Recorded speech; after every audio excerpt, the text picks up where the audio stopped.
Oui, donc on a assisté, les membres de la commission affaires scolaires ont assisté en fait à un groupe de travail. Donc la semaine dernière, il y avait donc à la fois le personnel de la mairie, il y avait également les associations de parents d'élèves.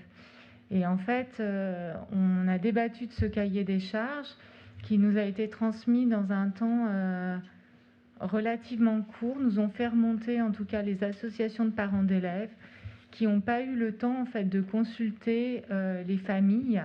Alors en fait, ils partent aujourd'hui de la qualité des repas avec un prestataire qu'ils connaissent, avec des avancées sur le cahier des charges. Par exemple, tu as un menu veggie par semaine. Enfin, je ne te redirai pas tout ça, tu le sais bien mieux que moi. Et en fait, du coup, ils ont travaillé, ils n'ont pas eu le temps, compte tenu des délais en fait de mise en ligne du marché. Ils auraient voulu faire un questionnaire en ligne à destination des familles. Après, je tiens à souligner que c'est les deux associations de parents d'élèves qui se sont consultées et réunies.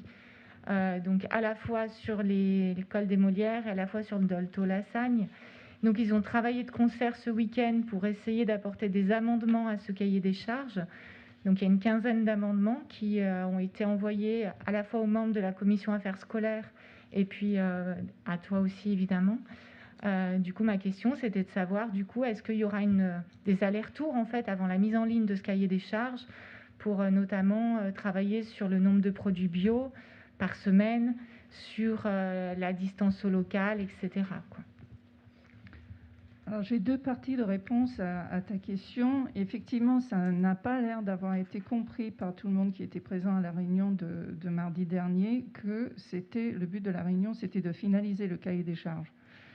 Le document sur lequel on s'était basé pour travailler, le document de travail, en fait une espèce de brouillon du cahier des charges, est un document qui était juste un peu remanié par rapport à la version de 2017. On avait un peu remis dans l'ordre et enlevé un certain nombre de choses qui de toute façon étaient passées maintenant dans la législation. Nous, on avait été un peu en avance sur certaines dispositions législatives et du coup c'était pas la peine par exemple de mettre toutes les dispositions du GEM, CRN, etc., enfin la loi Egalim par exemple. Donc on avait simplifié le document. Dans le groupe de travail restaurant scolaire, nous avons des parents d'élèves qui sont dans leur rôle de questionner les familles au quotidien en amont des réunions des commissions menus sur la qualité de ce qui est proposé, sur la volonté des parents. Et par le passé, on avait déjà fait des questionnaires de la population pour savoir est-ce que vous voulez plus de bio ? Est-ce que vous êtes prêt à payer plus pour avoir plus de bio, par exemple ? Et en fait, la réponse à cette question particulière, il y en avait d'autres, c'était en fait le bio, c'est pas tant ça, c'est qu'on veut que ça soit plus local et frais.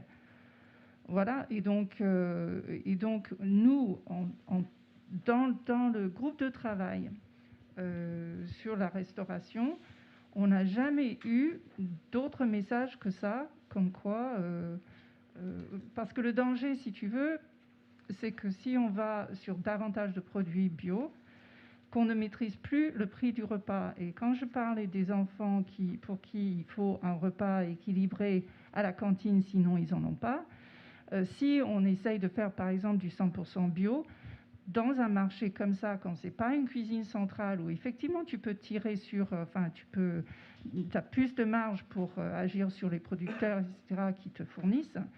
Dans un contexte de marché de liaison froide, c'est extrêmement compliqué de maîtriser le coût. Et c'est pour ça que lors de la réunion de mardi dernier, j'avais proposé qu'on mette dans le cahier des charges, par exemple, on veut à minima tant de produits bio par semaine, et puis de leur demander de chiffrer, à ceux qui répondent, de chiffrer en option pour un nombre supplémentaire par semaine. J'ai dit par mois là, tout à l'heure. Enfin bref, sur une semaine type, combien de composants bio seraient dans le menu et de chiffrer pour X produits supplémentaires. Donc genre 2 minima, 3 et 5. Et comme ça, on pourrait après, choisir-nous, ça nous donne la possibilité d'aller plus loin dans le bio si on voit qu'on peut tenir le prix. Mais le prix est quand même un facteur assez important pour les familles arbrelloises.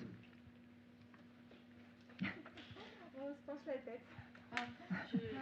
C'est le contournement, non pas de l'arbel, mais de Lise, en fait, pour qu'on se regarde dans les yeux. Non, t'es très bien. Est-ce que ça répond suffisamment à ta question? Ah oui, tu voulais savoir si on allait faire une réunion de plus. Je pense que le temps est court pour qu'on se réunisse à nouveau. On pourrait avoir peut-être quelques échanges de mails encore. En tout cas, on a effectivement reçu aujourd'hui la réponse des familles qui se sont réunies ce week-end. Je les remercie à nouveau. Et il va falloir qu'on regarde. Nous n'avons pas eu le temps avec Véronique Faure de regarder ensemble aujourd'hui, en tout cas, si ce qui était proposé était problématique ou pas.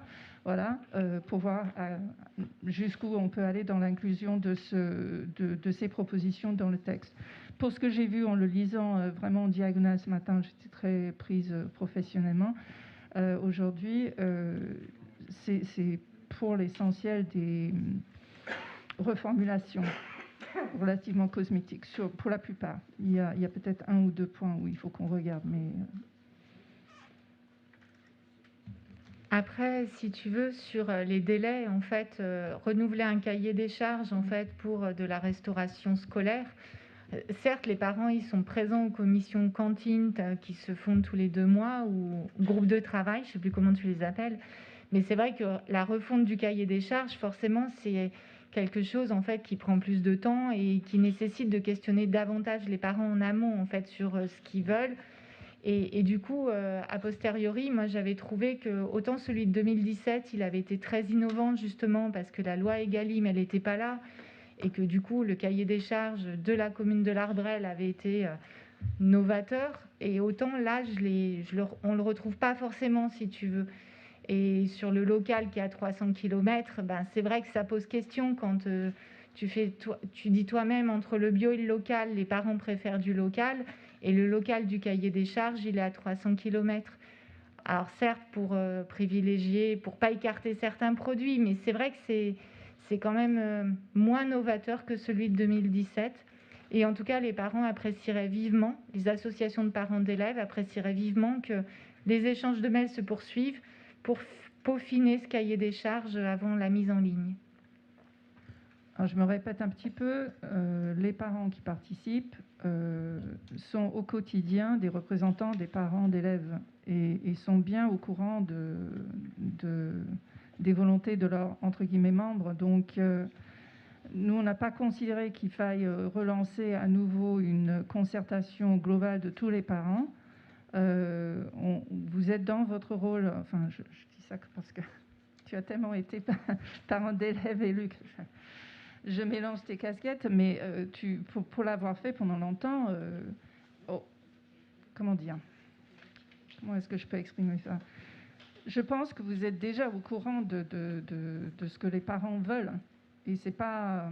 Enfin, le fait que le document arrive relativement près de la réunion, parce que nous jonglons, n'est-ce pas, un certain nombre d'autres considérations en ce moment, ne vous empêche pas de consulter tout au long de l'année et d'arriver donc au moment où on renouvelle le marché avec les billes en poche.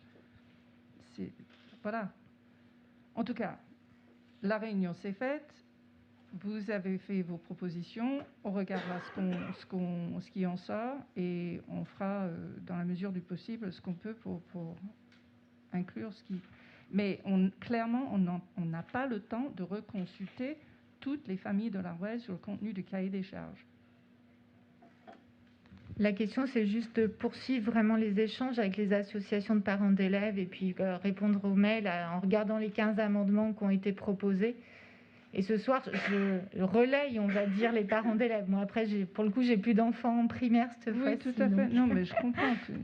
C'est pas un souci. Et je t'ai répondu, du coup. Oui, on a vu les mails. Oui, on regardera les mails. 15 propositions, on les étudie et on regardera ce qu'on peut faire et on continuera les discussions jusqu'à ce que le document soit finalisé. Oui.